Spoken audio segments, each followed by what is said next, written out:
Everyone's general understanding of the Russo-Ukrainian War is that Russia must have lost the Russo-Ukrainian War. The logic is that there are many NATO countries and they are far stronger than Russia in terms of industry, economy, and technology. Now, the United States and NATO are dealing with Russia together. How could there be no reason why they can't win? Is this really the case?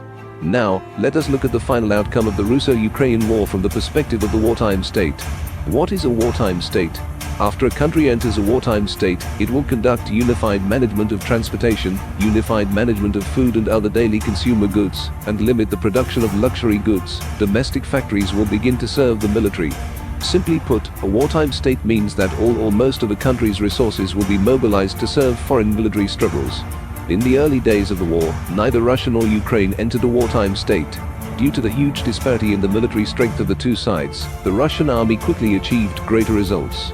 After that, Ukraine quickly entered a wartime state, but Russia had not yet entered a wartime state at this time, and the Russian army's offensive was not so smooth.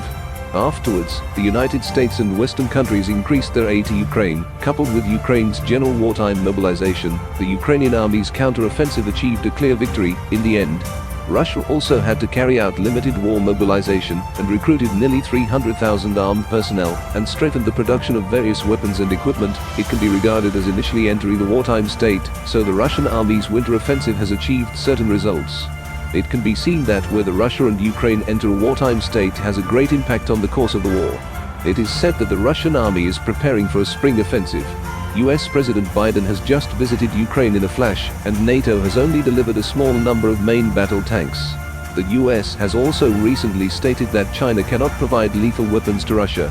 Based on these circumstances, both Russia and NATO are preparing for a decisive battle. Then, presumably the general perception of most people is, Russia must have lost. However, don't forget that the United States and Western countries have used various sanctions and failed to defeat Russia economically. At present, Russia's war funds are abundant and war materials are abundant.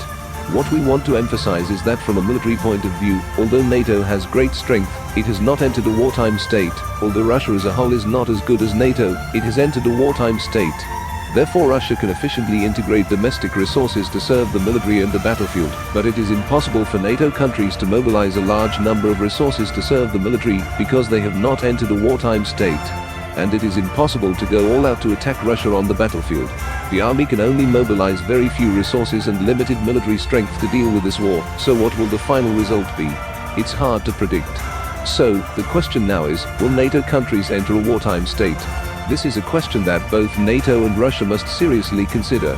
What is certain is that once NATO countries enter a wartime state, the Russia-Ukraine war will undergo a fundamental reversal. However, Russia did not attack NATO after all. Let's stop our analysis here. Finally, what is your opinion on this? Welcome to leave a message in the comment area.